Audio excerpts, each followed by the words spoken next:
Good morning, everybody. This is Mr. Zenez, and it's This Week in History. We're going to start off in 49 BC, when a guy named Julius Caesar crosses the Rubicon. The Rubicon was a traditional border for Italia or Italy. If a general crossed it, that means he was under pain of death by the Republic and the Senate because he is invading Italy. And that's exactly what Julius Caesar does.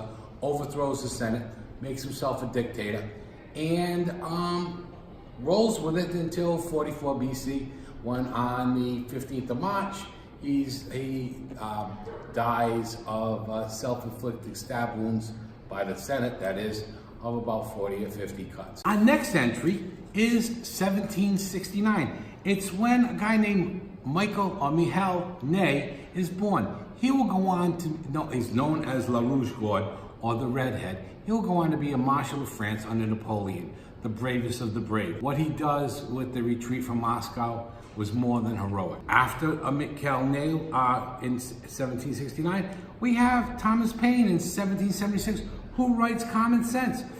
George Washington had every officer read Common Sense to the soldiers in the Continental Army. However, Paine did a good job of common sense, but he believed in aliens from outer space, and he was thought to be crazy later on in the 18th century.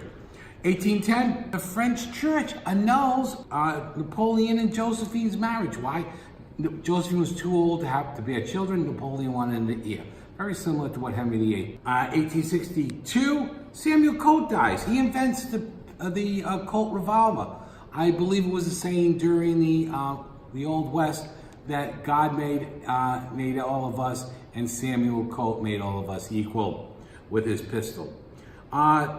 1863, the London Underground begins on today.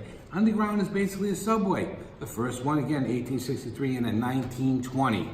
The first meeting of the League of Nations happens on this day, and it ratifies the Treaty of Versailles, which we never really did. We make a separate peace, with both Austria and Germany after World War I. That's it for today, guys. Have a good week.